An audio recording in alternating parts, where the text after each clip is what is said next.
मैंने बताया था उस दिन कि मेरा जन्म हुआ था हरियाणा के पास एक छोटे से गांव में, रोहतक डिस्ट्रिक्ट में, मदीना।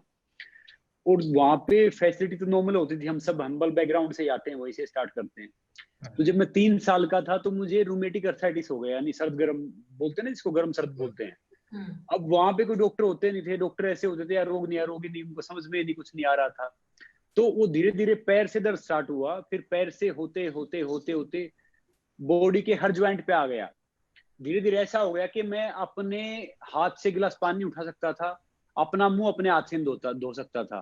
फिर ये जो लाइन है ना, इसमें भी फिर वो मतलब लास्ट स्टेज आ गई, मैं स्ट्रो पे आ गया। मतलब जैसे जो पीना है मुझे दाल का पानी या दूध, मतलब नली से पीने लग गया था, ऐसी हालत हो गई थी।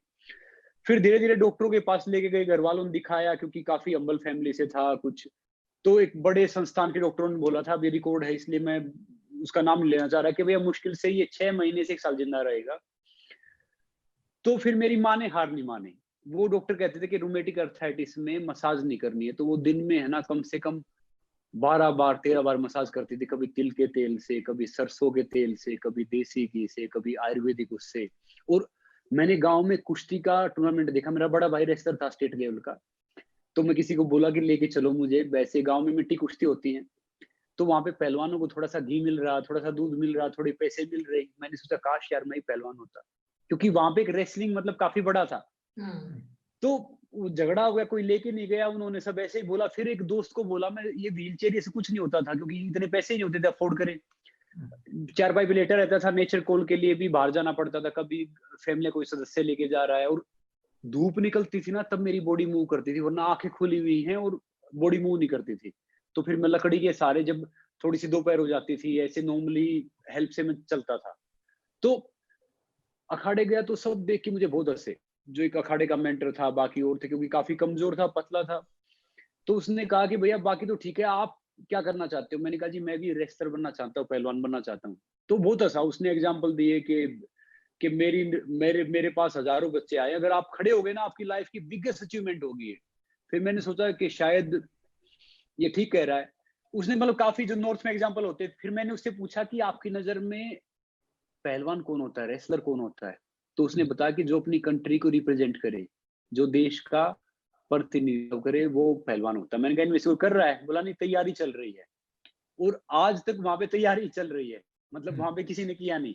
तो उस दिन मैं टूटा कि ये एक मतलब एक समझदार इंसान है, इसको पता है। फिर मेरी माँ ने, सब ने मुझे समझाया कि नहीं ये हो सकता है, नॉर्मली ये सब है, वो सब है। तो फिर धीरे धीरे स्टार्ट किया मैंने खुद को करना, जैसे एक गिलास पानी उठाना स्टार्ट किया। फिर धीरे धीरे 1 केजी का एक डिब्बा उठाना स्टार्ट किया। एक छोटी बाल्टी होती थी मेरे घर में, मुझे भी याद है, वो गाय का दूध निकालते थे, तो वो उठाना स्टार्ट किया। फिर धीरे धीरे जर्नी, फिर एक दिन मैं ऐसे अखाड़े में गया तो किसी बच्चे ने पुश कर दिया, तो मुझे फ्रैक्चर हो गया शोल्डर में, इतना कमजोर था। फिर वो चले जाते, मैं उनको छिप के देखता। मैं जब ठीक हो गया थोड़ा सा, जो वो मिट्टी में लेटते ना, तो उन सब के जाने के बाद मैं कोशिश करता था ऐसे ही लेटने की, ऐसे करने की।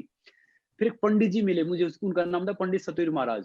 उन्होंने मुझे देखा, क्योंकि उनका खड़ा होता था दूसरा, उसने वो मुझे लेके गया अखाड़े में। तो उन्होंने मुझे बोला, तो उन्होंने फिर स्टार्ट करवाया। फिर मेरी माँ ने, सबने कोशिश की, तुक्का लगा। फिर जो हार्डशिप देखी ना मैंने, वो रूमेटिक अर्थराइटिस इतना खतरनाक नहीं था, उससे जो 8-9 साल लगे मुझे रिकवर करने में, उतना खतरनाक नहीं था। उससे खतरनाक सिचुएशन बाद में थी।